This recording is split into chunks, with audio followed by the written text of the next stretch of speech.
You've probably done this before. It's late at night, you're lying in bed, staring at your phone, thinking about everything you didn't finish today. And then you make yourself a promise. Tomorrow will be different. Tomorrow, you'll wake up earlier. You'll stop procrastinating.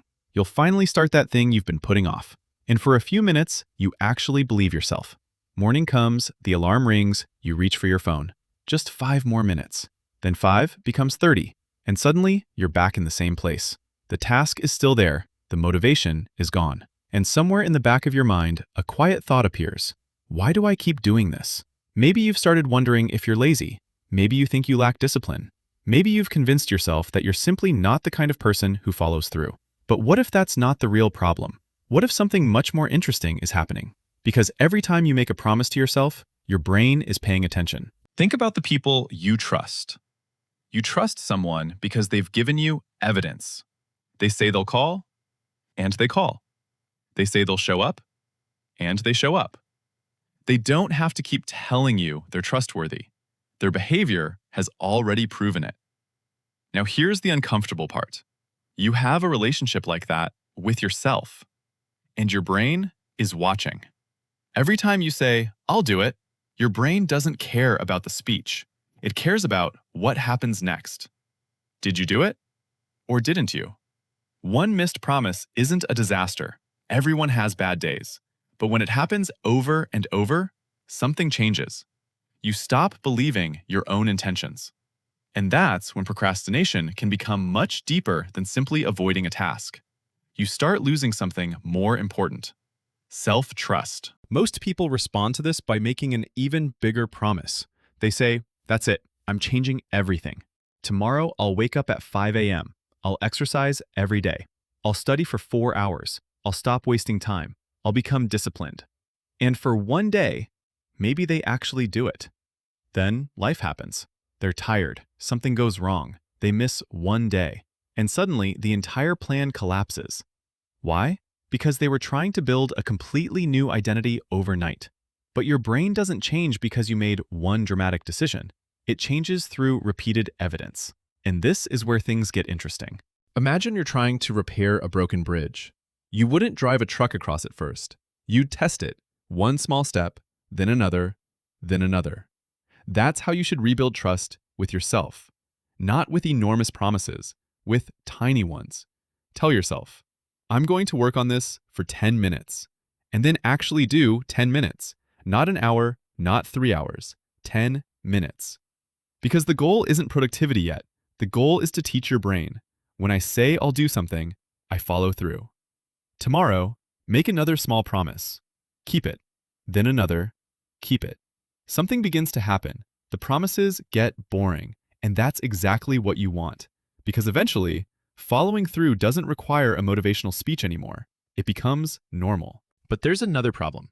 You've probably been waiting for motivation. You tell yourself, "I'll start when I feel like it."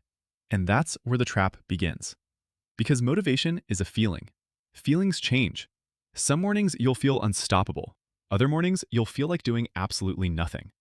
If your actions depend completely on your feelings, your behavior will change every time your mood changes. That's why disciplined people aren't necessarily people who always feel motivated.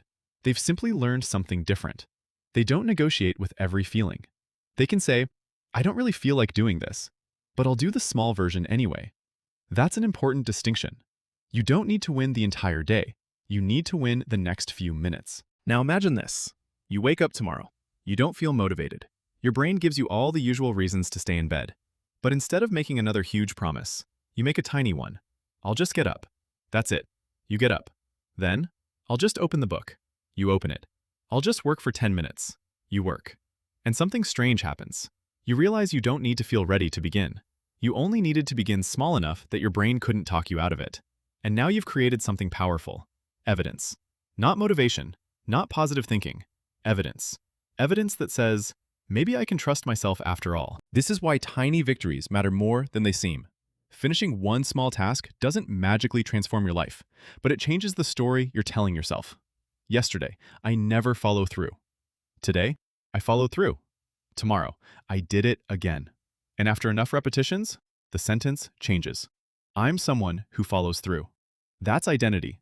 And identity is powerful because once you begin seeing yourself differently, Your actions start trying to match that identity. You don't have to constantly force yourself to become disciplined. You're gradually becoming someone who naturally expects themselves to follow through. So maybe you've been asking the wrong question. You've been asking, how do I become more motivated? Maybe the better question is, how do I become someone I can trust? Because motivation can disappear, confidence can disappear, excitement can disappear, but self-trust can be built quietly underneath all of them. And it starts with something almost ridiculously small. One promise, one action, one piece of evidence, then another and another. So tonight, when you're lying in bed thinking about everything you want to change, don't make yourself a giant promise. Don't tell yourself, tomorrow, my entire life changes. Instead, choose one thing, something so small that you almost feel silly promising it. Then tomorrow, keep that promise. Because you're not just completing a task, you're sending yourself a message. I said I would, and then I did. Do that enough times, and one morning you'll notice something. You aren't making promises to yourself anymore. You don't need to, because you already trust the person making them. And maybe that's what you've been looking for all along. Not more motivation, not more discipline, not a completely different personality. Just proof that you can count on yourself.